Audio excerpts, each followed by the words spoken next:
Some time back, I was invited to give a few public presentations on aspects of the Green family history. And for one of them, Diane was in the audience, and she said, wouldn't it be good to have the talk recorded? But it wasn't recorded. But then I realised that I could do it myself. So here we are. And this all started when my Peter and I, along with Don and Jasper, went on a Brisbane Greeters Walk and Talk tour of the Walter Taylor Bridge, or the Indooroopilly Bridge, as it's currently, colloquially known. We knew there was a family history through the link with W.H. Green, but we weren't really aware of all the details. So as you can see, W.H. Green was the chairman of the board of directors of the Indooroopilly Toll Bridge Limited. This was a private company that conceptualised and built the bridge. And one of the directors, Walter Taylor, was an engineer, and he designed and constructed the bridge. And he was a fellow Methodist and a Freemason who, to raise the initial funds for the erection of the bridge, door-knocked the suburbs adjacent to the bridge on the south side of the river, selling subscriptions in the company to raise the original funds, and then used the tolls charged to pay back the loans to the investors. So this talk, the information for this talk comes from a number of sources. One is Uncle Fred, who wrote a history of the Green family at the behest of our father. Another source of information is Jeff Green, who is the grandson of Walter Henry Green, and Jeff lives in Melbourne, and he's sent lots and lots of information and photos and things on the family to me, plus a bit of my own research. So I called them the first generation Queensland born Greens, or the Queensland Greens, but in essence, Charles wasn't Queensland born, he was born in England. Now, our grandfather used to refer to his uncle William as Willie, so I will in this talk. So Willie, he of the bridge, is the youngest of the 7 Green children. This slide shows Google images of both Staffordshire and Shropshire in the mid-1880s, which is when Charles Green and Eliza Vaughan were born and raised. So to place Charles and Eliza in context, they were born in the latter half of the Industrial Revolution. And this was a period of incredible scientific and industrial advances that saw an increased need for workers in the newly developing industries and the big industrial towns, resulting in a departure of the masses from the agrarian and agricultural towns to the newly emerging industrial cities. And with this massive influx of people came a lot of social problems with the working people, including alcohol consumption. And the emergence of the temperance movement happened around this time in response to the social ills associated with alcohol consumption. Many of the nonconformist churches, and they were the churches that did not conform to the tenets and beliefs of the Church of England. So you've got your Methodists, your Presbyterians, your Baptists, your Quakers.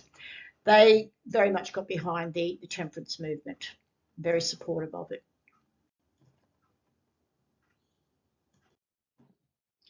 So, photo of Charles there. Charles had limited education, but he was self-taught. At an early age, he joined the Primitive Methodists. Now, the Primitive Methodists were a breakaway group from the Wesleyan Methodists, and they broke over practices like open-air camp meetings.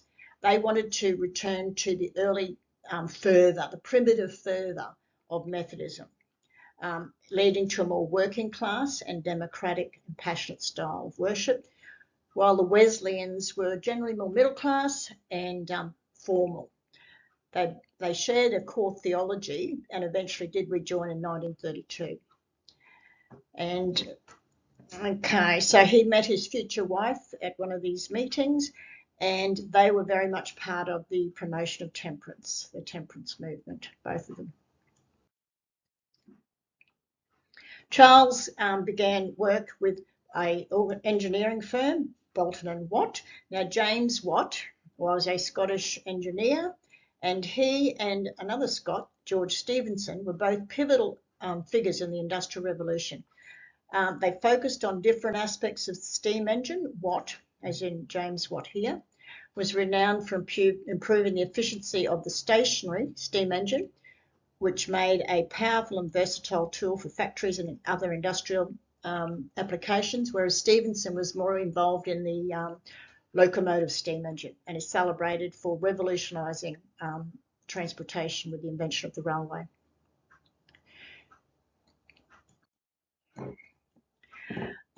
One of their works was the Great Exhibition, Crystal Palace. Now, the Great Exhibition was the brainwave of Prince Consort Albert, who was the enlightened German husband of Queen Victoria. And he came up with this idea to showcase English advances in innovations. And the building was built specifically to house the exhibition. And it was described at the time as a marvel of engineering, a revolutionary prefabricated modular building made of glass and iron. So Bolton and Watts made the iron structures to house the glass frames, and unfortunately it was destroyed by fire in 1936. So after quite a bit of time working with Bolton and Watts, Charles left for the colony of Queensland. Now, the colony of Queensland was proclaimed on the 6th of June in 1859. And at the time, it was suggested that the new colony be called Cooksland. But apparently Queen Victoria vetoed that.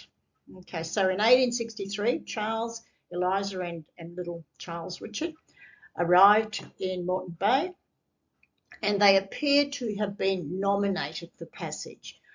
I'm not too sure what nominated meant, but firstly, John Dunmore Lang, who was a Presbyterian minister and MLA in the New South Wales government, had done a number of study tours of the English industrial towns and cities looking for fine, upstanding, nonconformist churchmen and families to help build the new colony. And in the late 1840s, he chartered 3 boats, the Fortitude, the Chaseley and the Lima. But this was in the decade before Charles and Eliza left, so that wouldn't have had anything to do with them. When I presented this at Brisbane Greeters, someone in the audience thought that maybe nominated meant Protestant rather than Catholic immigrants. I don't know. No idea. Anyway, on the way out, Charles was put in charge of the women's quarters on the Everton, the boat, for the duration of the trip. So this is a Google image of Brisbane in 1863. So this is what they would have seen on arrival. They lived in Windmill Street, which is now McLaughlin Street, Fortitude Valley, where the next 5 of the 7 Green children were born. And they eventually moved to Vulture Street, West End, where Willie was born. So Charles's life in Brisbane. He immediately threw himself into primitive Methodism, became very much involved in setting up a church in Brisbane. He was associated with the Windmill Street Church, which was Brunswick Street Church, but is now an art gallery. And in his spare time, when immigrant ships came down into port, he would go down and preach to them and welcome them.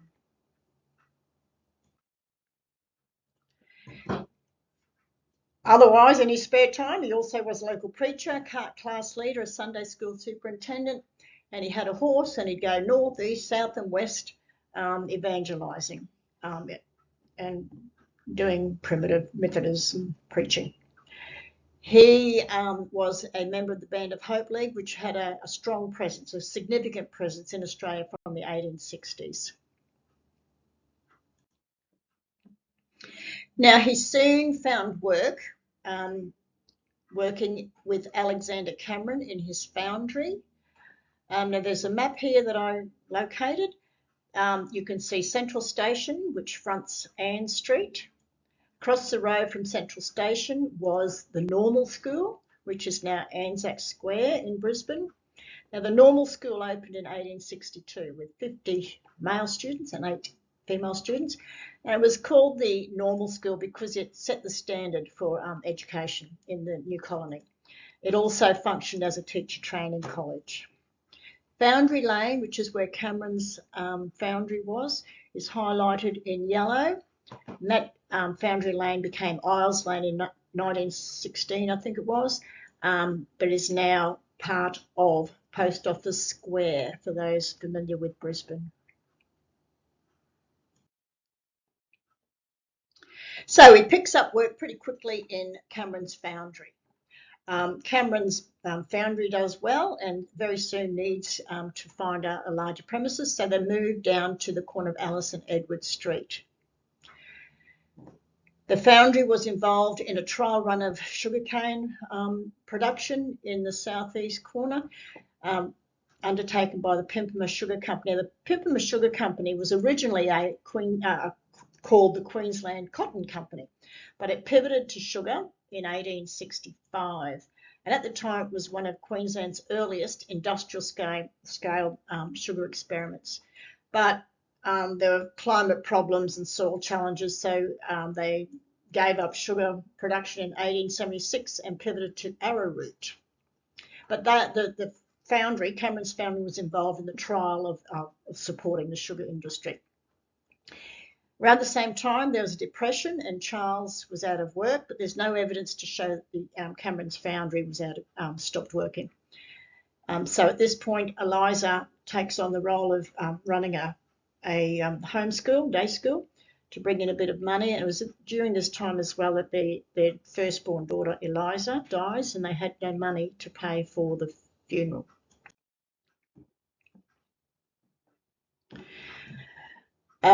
Apparently, during his period of unemployment, Charles kept a track of the sort of earnings he would have had, and once he did pick up work again, he gave that money back to the church. So around 1868, Cameron went bankrupt. He sort of overcapitalised with the sugar experiment, and Queensland Foundry was taken over by Smellie and Company. Charles picked up work with Smellie and Company, and one of their jobs was to build the Louisa, which was an iron steamship for Captain Edmund Mellor. Captain Mellor was one of Lang's fine, upstanding, nonconformist gentlemen. He came out on the Fortitude. And incidentally, Wendy, Dr. Pam's relatives, George and Samuel Grimes, who both became MLAs in the Queensland government, came out on the Chesley. So there's the Louisa there. It plied its trade up and down the river from Ipswich out to the Bay Area.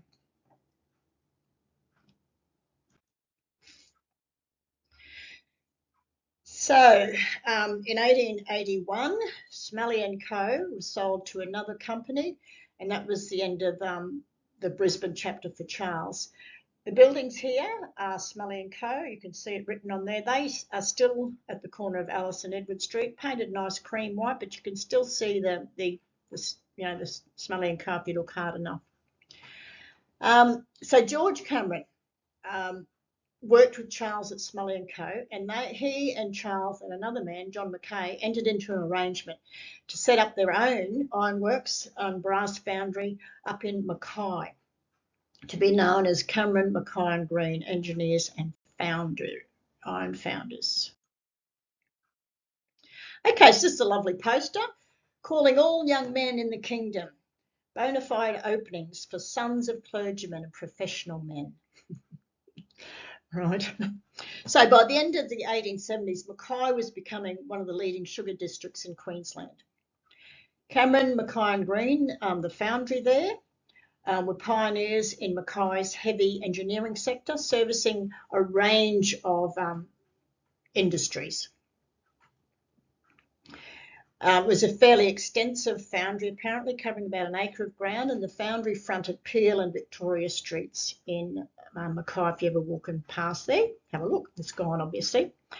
And they undertook every kind of repairs with sugar, locomotive, ship, agricultural machinery. So they're very much involved in the formative industries that helped advance Queensland. Okay, so this was taken out of the Daily Mercury. It's just a bit of a write-up about the machine, the foundry. You can have a look at that at your leisure.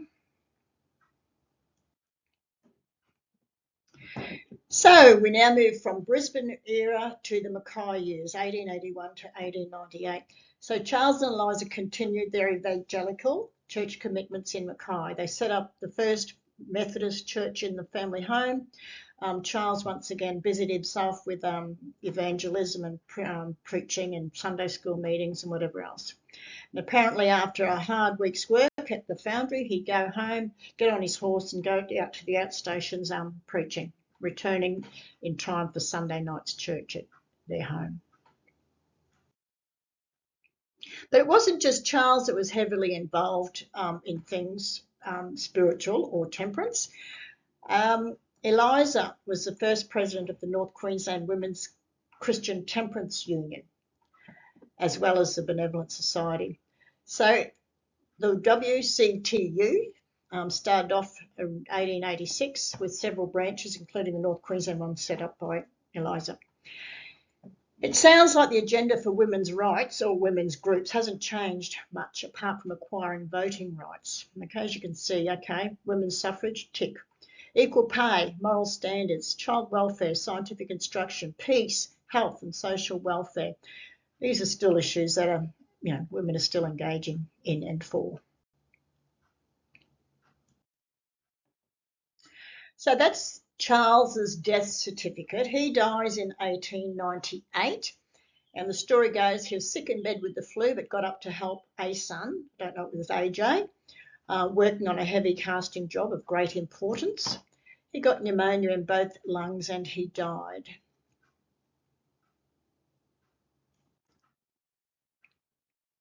So let's look at the legacy of Charles Green and Mackay. A year after he died, this was a news clipping in the Brisbane Courier, that a tablet had been laid in memory of Charles Green, the founder of the Primitive Methodist Church in Mackay. So within 2 years of arriving in Mackay, Charles had raised money and the need for a church. He obviously was a good networker, a visionary. The original church was built in 1883, so 2 years after he arrives. Now, in this little article from Trove, if you look at it, the building was enlarged. The original building was enlarged in 1913, but was demolished in a cyclone in 1918. That demolished church was then rebuilt, and the foundation stone was laid in 1923. The church was named after Charles Green. The church still stands in Mackay on its original site, but it's been sold. The Salvation Army own it now and is used for one of their stores.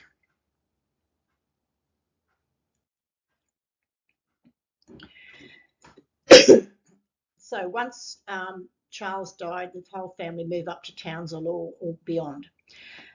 So at the time of Charles's death, Willie was living in Townsville. He was apprenticed to a pharmacist up there. AJ was living and actually married to Alice in Mackay. But within a few months of Charles's death, AJ's work at the foundry ceased abruptly. So by the end of 1898, Eliza and the family have moved up to Townsville. Now, I've included this. This is the death notice of George Cameron, who was the son of the original George Cameron of Cameron, Mackay and Green. The death notice says that the partnership dissolved upon the deaths of Mackay and Green. Okay. So next slide, however. Okay, there's a little article that appeared in 1901, so it's 3 years after Charles's death, suggesting that within 3 years of Charles's death, the business was no longer a partnership. Both Green and Mackay had gone. It was now just known as Cameron's Ironworks. I know there has been some mention by a Cameron descendant of a falling out between Charles and the partners, but I can't substantiate that. But if that did happen, what happened with Mackay as well? The man Mackay as well? No idea. But within 3 years, it was solely Cameron's Ironworks. So for a brief period, the late 19th century and middle decade of the 20th century, Eliza and most of the children were living in Townsville or Charters Towers. And once again, the Green family are very heavily involved in church and temperance matters. Okay, so I want to talk about Willie first, and then we'll move on to AJ. But at the time of the move to Townsville, okay, AJ was living in Mackay and married. He moved up to Townsville. Willie, at the time, by 1901, he'd gone down to Brisbane, studied at the pharmacy college, and returned to Townsville as a trained pharmacist. So we'll follow his line for a while. Like his father Charles, Willie seemed to be able to network well, organise people toward a shared vision or a goal. Okay, he was a pharmacist, successful pharmacist. He became the mayor of Townsville. He was a successful businessman. He was given an OBE. He became a Freemason, a very high up in the Freemason organisation. This is his pharmacy shop in Flinders Street, Townsville. So he lived in Townsville for about 30 years. He eventually owned a chain of 16 pharmacies, but an act of parliament actually forced the breakup of his chain of pharmacies, which is funny now because most pharmacies are chains, or at least around here they are. So he was an alderman on the Townsville City Council, became the mayor, ended up moving down to Brisbane in 1930. And that's a picture of the inside of his pharmacy in Flinders Street, Townsville.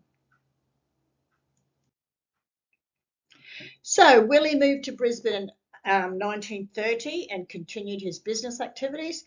He was the chairman of the board of directors of the Indooroopilly Toll Bridge. These things here are from the opening day in 1936. If you have a look at the souvenir postcard, that was taken on the day as the first cars rolled off the bridge. And I just wonder if the printer of these postcards, souvenirs postcards, lost his job afterwards, because if you look at it, there's a blank space on the bottom of the postcard, and at the top there's a whole lot of writing, but if you look hard enough, it's actually upside down. So obviously the writing was supposed to be down on the bottom of the postcard. Never mind. Anyway, this postcard is part of my postcard collection. Right, so let's go back to the 7 original Queensland Greens. Okay, Morton John Green, it's his family line that lived in the Indooroopilly side of the towers on the Indooroopilly side of the bridge for 75 continuous years. They worked on the bridge as toll keepers and remained there after the toll was stopped. So let's have a look at the legacy of William, or Willie. He is a benefactor, gave lots of scholarships and bursaries to theological students. He was a Methodist lay preacher, sort of a chip off the old block by the sounds of it. Superintendent of Sunday School, got an OBE in 58. He was president of the Queensland Geographical Society, so he had varied interests, I guess you could say. More legacies. He was a chairman of the Queensland Temperance League. Now, the photo on the top is the Temperance Hall, which was originally built, but then pulled down to build the Canberra Hotel, which is built, pulled down in 87, I think it was. Willie was also chairman of the Temperance Private Hotels in Sydney, Brisbane, and Toowoomba. He is vice president of the World International Bureau Against Alcoholism. Now, the teetotal Canberra Hotel, the white one on the bottom there, was where Joe and Flo Bialke-Peterson had their wedding reception.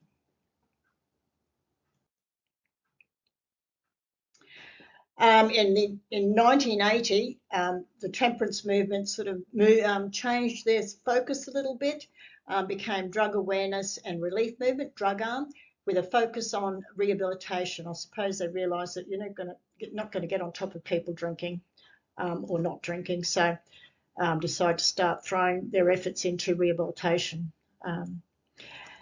I remember in my generation having temperance ladies come to Brandon State School, where they'd talk to us and we'd sign some sort of pledge. But if you have a look at the quote of Willie's, lifetime support of the temperance movement stemmed no doubt from his mother's pioneer involvement at Mackay. I don't know who said that, but it's from the Australian Dictionary of Biography about Willie. As I said, he was a Mason, and he opened Brisbane Masonic Temple in 1930, and he was referred to as the most worshipful Grand Master. No idea what all that means. Now, he died at the age of 90 and is buried in Toowong Cemetery. He died a wealthy man, but strangely enough, he left instructions to the trustees to not invest in mining companies. So I'm not too sure what was behind that, whether being president of the Queensland Geographical Society or whether there are other ethical concerns, but maybe he's a man ahead of his time.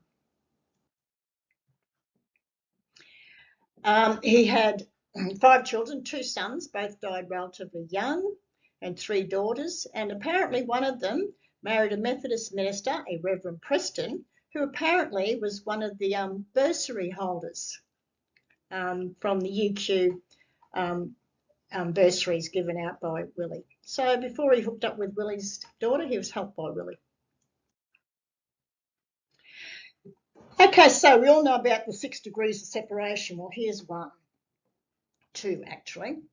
Okay, so Charles and Eliza spent about 20 years in Mackay, and then they and their children spent most of their time railing against alcohol consumption.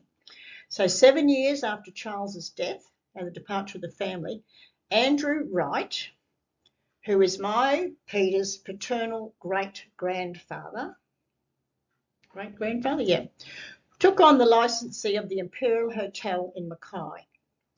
He only stayed for 2 years though, so maybe he just thought, bugger these Greens, no point hanging around a dry community. Who knows? Don't know.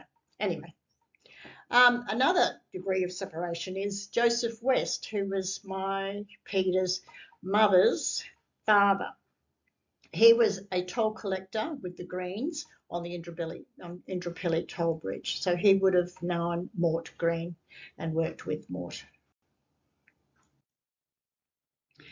Okay, now let's move back to AJ with the move to Townsville. Very soon after moving to Townsville, he established Greens Foundry in Townsville. One of the works we know Greens Foundry was involved in was Buchanan's Hotel Townsville, which was built in 1903. And it featured beautiful 3-story veranda with lovely lacework, stained glass insets. And it wasn't an insignificant establishment. It hosted Bradman and LBJ. But as you can see here, always noted for cool drinks and the best of liquor. So I'm not too sure how AJ felt about that. But anyway, you take work when it comes to you. And that's another photo of it, the iron lacework made by Greens Foundry in Townsville. It burnt down in 1982, but I remember it being there. I've seen it in my time up in Townsville. Okay, now we move on to the Brandon years. So in 1906, AJ established Greens Foundry. I always thought it was an invitation by John Drysdale, but it was more just local cane farmers had requested that he come down and set up a foundry in support of the local industry. Okay, just some of the changing faces of the foundry over the years. During the Second World War, the foundry had a coordinating contract with the Ministry of Munitions, so very much involved in the war effort and operated 24/7 for 4 years. Now, somebody at the Brisbane Greeters talk asked what stormising was. I didn't know at the time, so I looked it up and I shall read it out for you. Stormising is apparently the specialised mechanical process of reconditioning or reboring engine cylinders, often in situ on the engine chassis. The process was a specific method for engine renewal and repair popular in the early to mid-20th century. So that's something that the foundry did.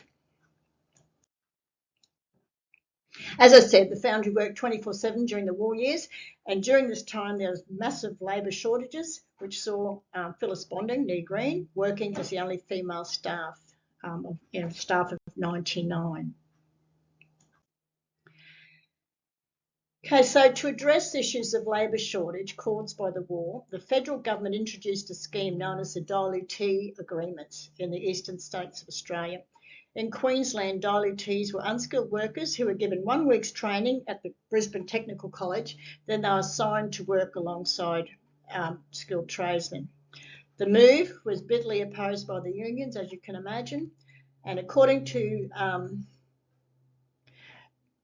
the news clipping, by 1952, it was agreed that dilettition agreements had enabled employment and training in war industries and shipyards of a large number of men. And without them, the munitions program could not have been achieved. But Charles, AJ's son, agreed to take on 50 of these dilettees, and because of that, he was taken to the industrial court for refusing to sack them. But as it turned out, it was extended beyond the war years, and the dilettee positions were offered to returning servicemen from service in Korea and Malaysia. And so the continuation of the dilettee scheme was announced in 1952. So maybe Charles, our grandfather, could have been considered to be on the right side of history when he took on the 50 dilettees and the subsequent industrial court challenge. So Delta Ironworks Brandon, ownership now spans 4 generations of the Green family, has survived and even prospered through wars, cyclones, trained hundreds of locals in skills required for the local industries. It seemed to be a rite of passage for 5th generation offspring of the Greens to work in the foundry. Pat has worked there, Brendan, Jim, Willem has worked there. And for some, the skills picked up at the foundry were further developed away from the foundry. For instance, Willem has a little backyard working foundry, and he makes useful things such as copper and brass bicycle tyre levers for me, which are not shown in this slide. And many of the decorative structures seen in his backyard wedding were made by Willem in his little foundry. So 2006 was a big year for the foundry, the centenary of Delta Ironworks. Now the Brandon War Memorial Park is in Spiller Street, Brandon, and when it was unveiled in 1924 after the First World War, it featured a German machine gun that was captured in Villers-Bretonneux in 1918. But that machine gun went AWOL sometime during the 1940s, and the plinth remained bare for all of my time living in Brandon.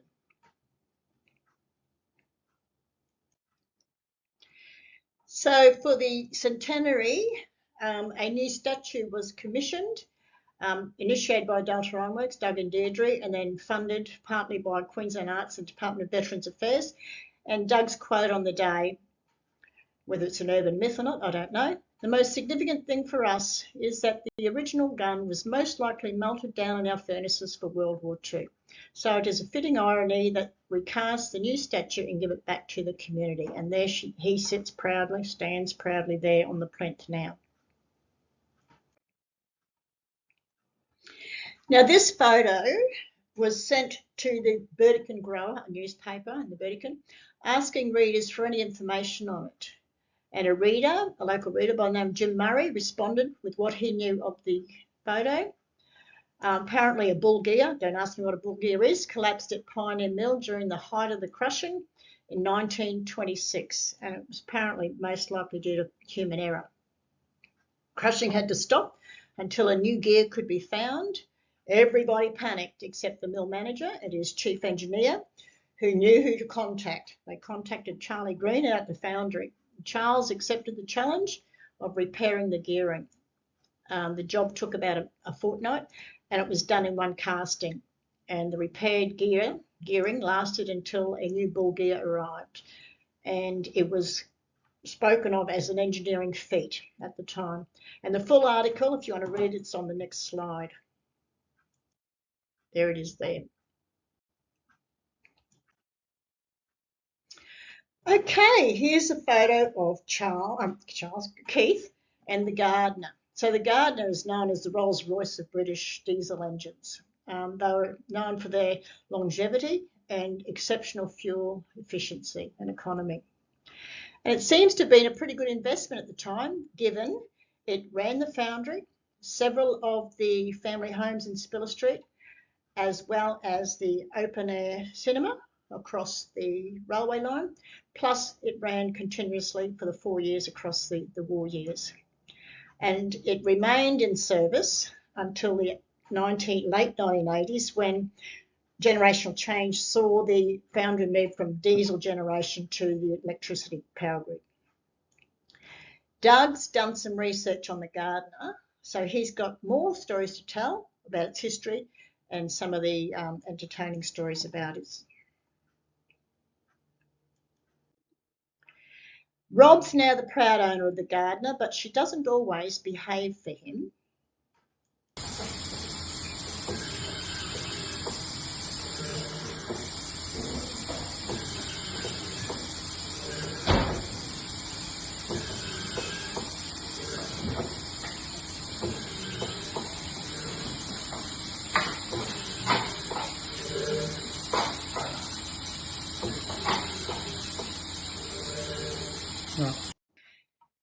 So once the foundry moved from diesel generation to the power grid, the Gardner wasn't used, and during the 1990s it ceased due to lack of use.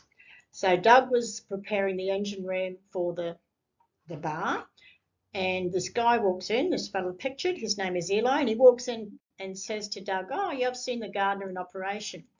He saw it when he was about 10 years of age. It was a life-changing experience for him. He became a diesel mechanic and has an interest in restoring old engines. So it was Eli who rebuilt the Gardner, and she always follows for Eli.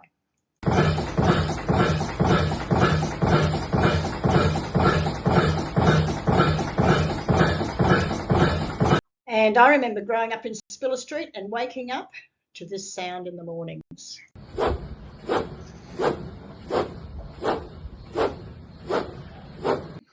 So here's a montage of the 4 green men involved in the ownership of the Brandon Foundry.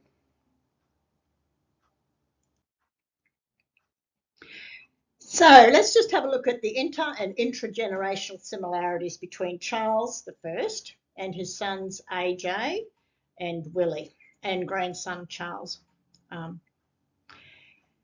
So AJ, like Charles, his father, who's experienced conversion at an early age, very much involved with Methodism and good works. He played tenor horn and was a road racing cyclist. And he married Alice Cammack in Townsville in 96, but they were living in Mackay at the time of his father's death. The first Methodist church services in the Burdekin were held in the Green family home in Spiller Street. And in 1963, AJ laid the foundation stone for the new Ayr Methodist Church. I think our grandfather, Charles, was into motorcycle racing, not cycle racing. I'm not too sure about that, but I'm pretty sure I did hear that. Well, his brother Vic was, I know that. Okay, our grandfather, chip off the old block as well, much involved in Sunday school, Methodism and Uniting Church, involved in university, colleges. He was a supporter of the Lower Burdekin Home for the Aged and ended up living in the Charles Green wing himself, which was lovely. Recipient of many, many awards. Spent more than 70 years involved in the local community, in organisations and projects. So, given the history of Methodism and temperance movement and Band of Hope, it's probably a big surprise to see that the side hustle of the foundry at the moment now is the Ironworks Brewery.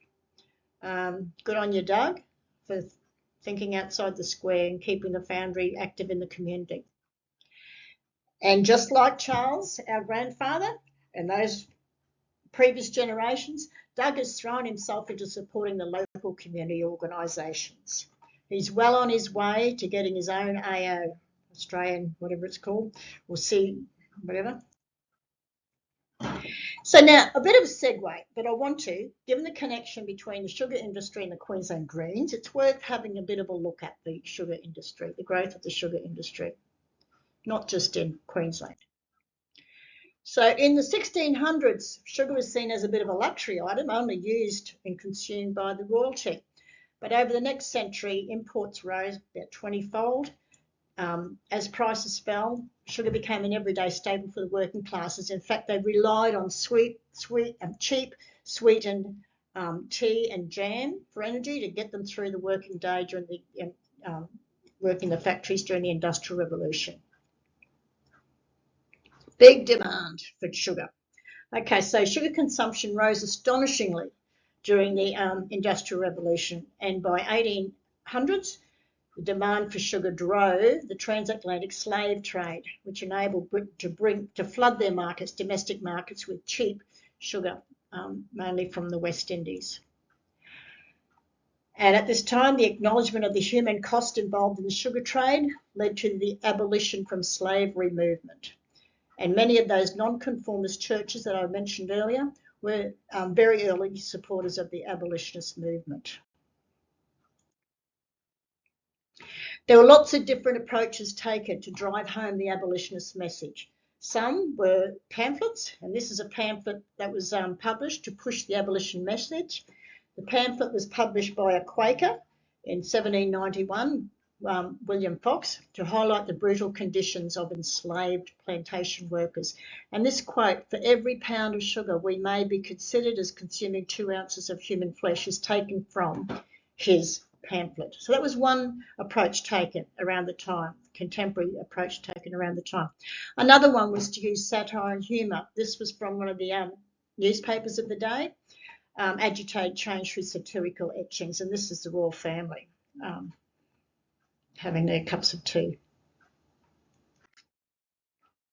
Enterprising businesses also got involved, promoting alternatives to not so much sugar, but sugar from the West Indies. Okay, the blue receptacle in this slide is a sugar basin, and it's saying East India sugar, not made by slaves.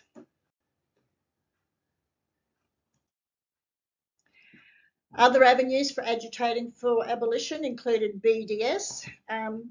During this time, the BDS movement agitated for change. Primarily, its goal was to cripple demand for sugar, for the sugar produced by the slaves in the Caribbean, and to pressure the Parliament to abolish the slave trade. So, as early as 1790s to 1820s, Methodists and the other nonconformists were very much involved in boycotting the sugar industry. Women in particular and children were very much involved in the BDS movement. So in 1833, England passes the Slavery Abolition Act in the British Empire. And other countries followed a fair bit later.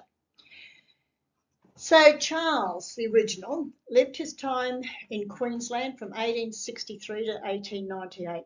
During this time, he was employed in businesses that were instrumental to Queensland's development. Okay, so he was involved in the businesses that were providing and servicing locomotive shipping, agriculture and sugar industries.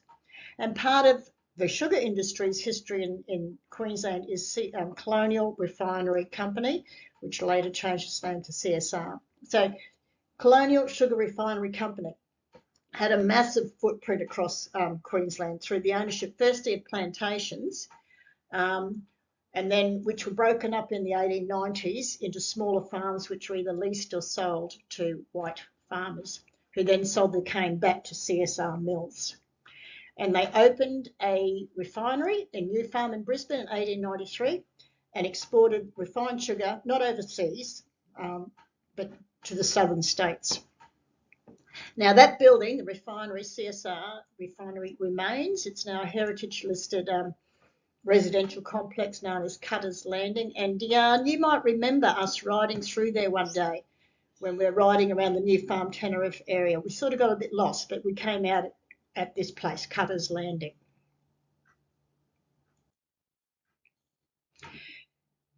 Okay, so sugar industry in Queensland, yes, there are contested histories. Okay, South Sea Islander labourers played an important part, a really important part in supporting the sugar industry in the Logan and Gold Coast region and the Mackay region in the early years.